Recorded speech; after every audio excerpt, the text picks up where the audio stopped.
इसलिए मैं इस मौके पर कहना चाहता हूँ, भाई जावेद आबदी साहब के बारे में नौगामा के लोगों, आप लोग को जो जानते होंगे जानते हो। कारण बताइए क्या अमरोहा में आप सब जानते हो उपचुनाव हो रहा है और पार्टी के हमारे सीनियर लीडर भाई जावेद आबदी जी पार्टी से उम्मीदवार हैं। समाजवादी पार्टी से और लोकदल महादल सभी दलों का गठबंधन है और समर्थन है उनको, और उनके लिए वोट की अपील और प्रार्थना लेके आए।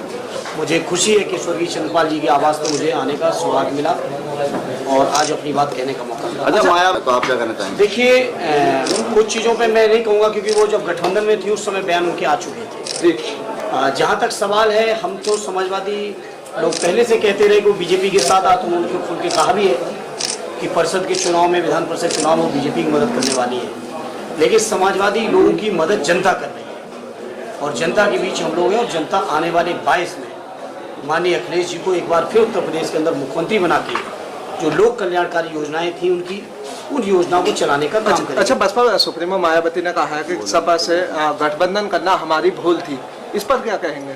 अब ये तो जब उन्होंने कहा है तो वो जाने क्यों कहा है।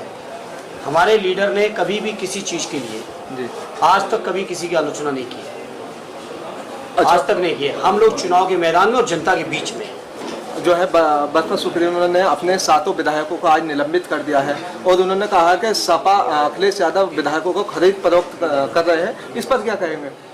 देखिए, कोई कुछ भी कहता रहे, विधायक लोग क्या कह रहे हैं, वो तहे दिल से समाजवादी पार्टी के साथ खड़े रहे तो अच्छी बात है। मैं नहीं सोचता इसमें मुझे हमारी इससे बड़ी खुशी क्या बात है। जिस तरीके से अभी हम लोग जनता के मुद्दों पर जनता के बीच में है, किसानों की समस्याओं को लेकर जनता के बीच में है। वो हो सकता है गठबंधन कर रही हो, कभी राज्यसभा में हुआ था, परिषद के लिए हो रहा है, उन चीज़ों का समाजवादी पार्टी के ऊपर कोई फर्क नहीं। समाजवादी पार्टी जनता के मुद्दों पर जनता के बीच में है और बेहतर परिणाम आने वाला है आने वाले 3 तारीख को वोटों के माध्यम से, जिसका परिणाम 10 को होगा। अच्छा, क्या जिस तरीके से मतलब बुआ भतीजा का रिश्ता था, क्या वो सब खत्म हो गया और आगे क्या चलने वाला है? देखिए, आगे क्या होगा राष्ट्रीय अध्यक्ष जी तय करेंगे। हम लोग चुनाव के मैदान में जनता से अपील लेके आए हैं आदरणीय जावेद आबदी साहब के लिए, और इसलिए लेके आए कि समाजवादी लोगों ने काम किया है। गन्ना किसानों की मूल्य बढ़ाया था, गन्ना किसानों का समय से भुगतान किया था। 3.5 साल की योगी जी की सरकार में भुगतान नहीं हुआ है। लगातार जिस तरह से भाई जयंत चौधरी जी के ऊपर लाठीचार्ज हुआ है, अत्याचार हुआ है, हाथरस से लेके उत्तर प्रदेश का कोई जनपद नहीं जहां हमारी बहनों के साथ, हमारी बेटियों के साथ शोषण, अन्याय और अत्याचार नहीं हो रहा है। इन तमाम मुद्दों को लेकर समाजवादी लोग जनता के बीच में, और जनता का समर्थन समाजवादियों को है, आपने खुद महसूस किया होगा। अच्छा, जिस तरीके हम लोग लगातार इस बात को मानते हैं कि लोकतंत्र के लिए बहुत काला अध्याय था ये भाई जयंत चौधरी जी के ऊपर लाठीचार्ज होना। किसी भी राजनीतिक दल के साथी के साथ नहीं होना चाहिए, और मैं खुद ये मानता हूँ। मैं कई जगह गया हूँ लोक दल के साथ मीटिंगों में भी, जयंत चौधरी के साथ भी, आदरणीय अजीत सिंह जी के साथ भी। ये जयंत चौधरी के ऊपर ही नहीं है, ये पूरी चौधरी चरण सिंह जी की विरासत के ऊपर है। हमला हुआ है, किसानों के ऊपर हमला हुआ है, उनके जज्बातों के ऊपर हमला हुआ है, पिछड़ों पर हमला हुआ है। देखिए, जो कुछ भी कहा है उन्होंने ही कहा है, और जो आपको सवाल करना है वो बसपा से करें, आदरणीय मायावती जी से करें। एक सवाल राजनीति को जो है उन्होंने चर्चित किया था, तो उसको ले जाएंगे आप? देखिए, आदरणीय योगी जी के पास इसके अलावा कुछ है नहीं।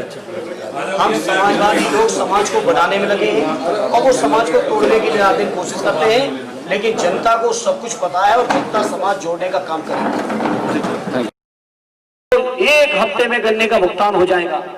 बताओ मेरे अमरोहा के, नौगामा के किसान आमदनी दूनी कर देंगे, और धुनी हुई आमदनी, धान की बर्बादी, कोई मूल्य नहीं मिल रहा है, किसान चौपट होने का कारण, नौजवानों के रोजगार छिन गए हैं और हजारों मजदूरों को रोजगार नहीं मिल पा रहा है। जो रोजगार था, जो फैक्ट्री से लेके तमाम जगह जाके लोग काम कर रहे थे, आज पूरे देश का मजदूर भी बेरोजगार हो गया है। इसलिए आज इस मौके पर जब ये चुनाव हो रहा है तो बहुत महत्वपूर्ण चुनाव है।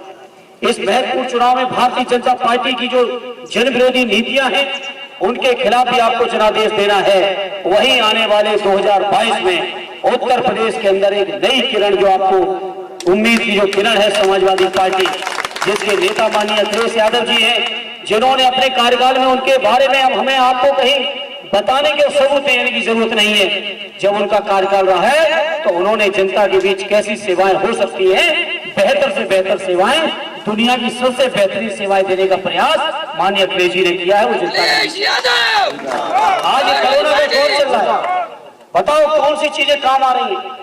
अगर काम आ रहे हैं तो माननीय नेताजी के बनाए हुए अस्पताल, मेडिकल कॉलेज, माननीय अखिलेश जी के बनाए हुए अस्पताल और मेडिकल कॉलेज, एम्बुलेंसेज जो काम आ रही है वो माननीय अखिलेश जी की दी हुई एम्बुलेंसेज हैं। नहीं पहले जिले में कहीं 1 2 4 खटारा एम्बुलेंस होती थी या नहीं भी होती थी, लेकिन आज हर ब्लॉक के मैं समझता हूँ 2 4 5 एम्बुलेंस हर जगह खड़ी हुई है। तो आज कोई चीज काम आ रही है तो अखिलेश जी का काम आ रहा है। इसलिए मैं इस मौके पर कहना चाहता हूँ भाई जावेद आबदी साहब के बारे में नौगामा के लोगों, आप लोग को जो जानते होंगे जानते